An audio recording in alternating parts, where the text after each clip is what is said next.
Hai, selamat pagi semuanya. Perkenalkan, nama saya Fairnida Maizai, NPM 23210011, kelas PCM 2301. Jadi teman-teman, kali ini kita ada pembahasan, yaitu apa itu etika profesi. Jadi kali ini kita membahas etika profesi, teman-teman ya. Jadi etika profesi itu adalah pedoman atau tindakan seseorang dalam mencari atau sikap bertindak dan mengambil keputusan secara profesional dalam dunia kerja atau dalam dunia apapun juga, teman-teman. Bisa dalam dunia pendidikan. Etika profesi itu untuk semua profesi yang memiliki beberapa manfaat, teman-teman. Seperti contohnya ada banyak itu, teman-teman. Satu, mencegah terjadinya korupsi dan apa saja itu, teman-teman, atau penyalahgunaan wewenang, teman-teman. Yang selanjutnya, menjaga kesejahteraan orang-orang yang bekerja. Seterusnya, namanya itu, teman-teman ya. Yang selanjutnya, meningkatkan produktivitas kerja. Yang selanjutnya, menciptakan suasana kerja yang nyaman atau positif, teman-teman. Yang selanjutnya, membuat lingkungan kerja itu sehat, nyaman, dan lain sebagainya. Selanjutnya, teman-teman, ada banyak contoh etika profesi. Contohnya sikap profesionalitas atau tanggung jawab kita sebagai kinerja atau karyawan. Contohnya, kita ini kan sebagai pekerja kerasnya atau karyawan harus memenuhi kriteria di perusahaan tersebut, atau bagaimana cara melaksanakan tugas sesuai etikanya atau sesuai tugas yang berlaku atau peraturan yang berlaku di perusahaan tersebut. Sering dianggap samakan kode etik dan kode etik.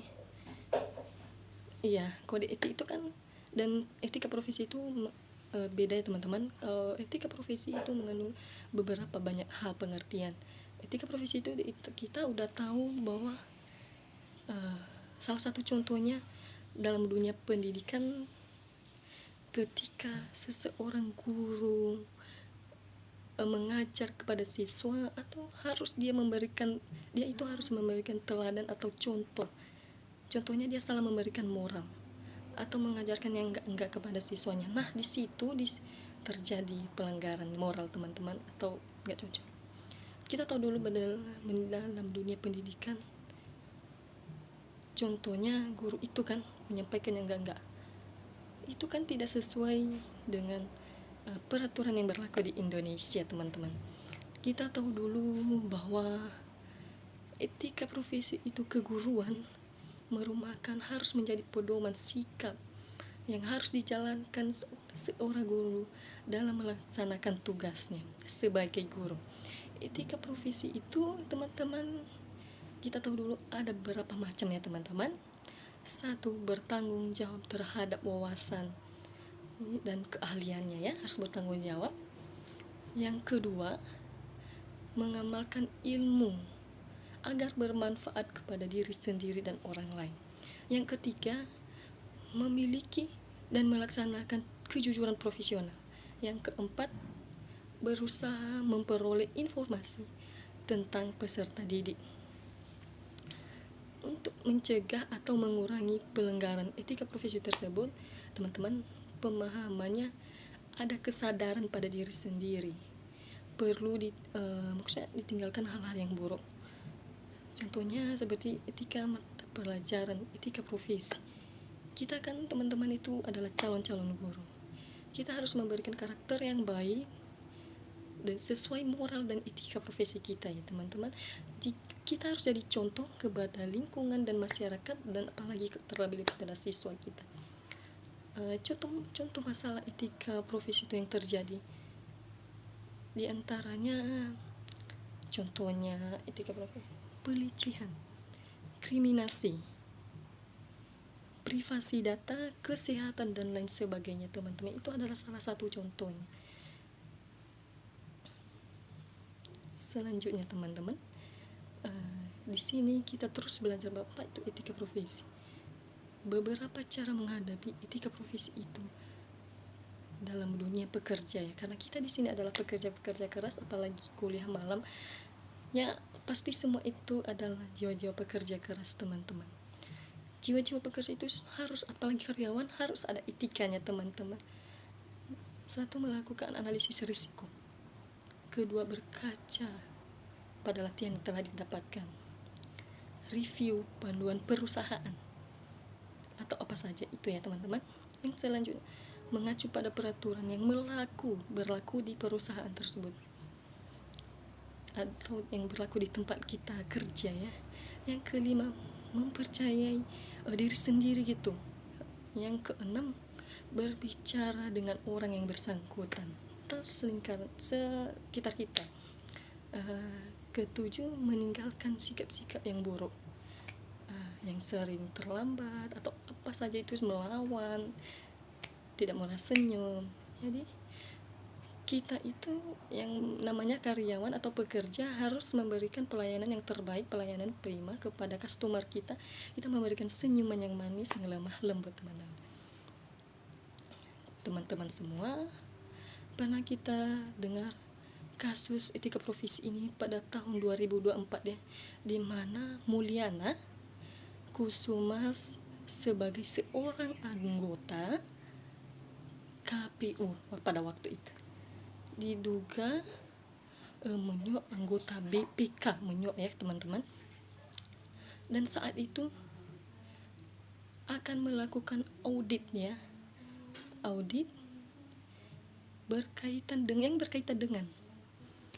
pengadaan logistik pemilu pada waktu itu, di mana logistik itu pemilu yang dimaksudnya itu yaitu kotak suara, surat suara, atau amplop suara, atau tinta suara, dan lain sebagainya pada waktu itu.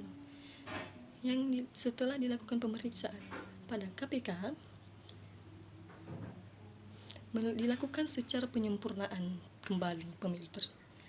Setelah dilakukan penyempurnaan tersebut, teman-teman, dan kita tahu bahwa di situ terjadi yang namanya kesalahpahaman ya, tapi kita tidak tahu ya apa di mana titik kesalahpahaman itu. Di waktu itu Mulyana pada tahun 2024, mungkin kita tahu, mungkin waktu itu kita masih kecil teman-teman, dan di waktu itu kalau kita renungkan, kita di masa sekarang umur kita berapa? Mungkin kita masih TK atau masih kecil teman-teman. Kita masih belum tahu itu apa itu kasus itu pada waktu. Jadi orang-orang itu teman-teman pada waktu itu sepakat bahwa laporan tersebut lebih baik daripada sebelumnya, kecuali untuk teknologi informasi. Untuk itu teman-teman, maka disepakati bahwa laporan atau diperiksa kembali semua 1 bulan setelahnya teman-teman. Setelah lewat 1 bulan, ternyata laporan tersebut belum selesai. Jadi disepakati pemberian waktu tambahannya. Pada waktu itu teman diberikan waktu tambahan. Di saat inilah terdengar kabar penangkapan Mulyana waktu itu, Mulyana Kusuma ya.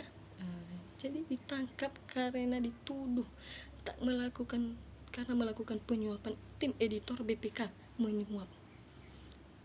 Dan Salman Khairinnya waktu itu, dalam penangkapan tersebut tim intelijen teman-teman, pada waktu itu terjadi masalah sedikit, mungkin kita tidak paham ya, sedikit, cuman kita ceritakan bang. Tim intelijen ini atau KPK bekerja sama dengan auditor BPK pada waktu.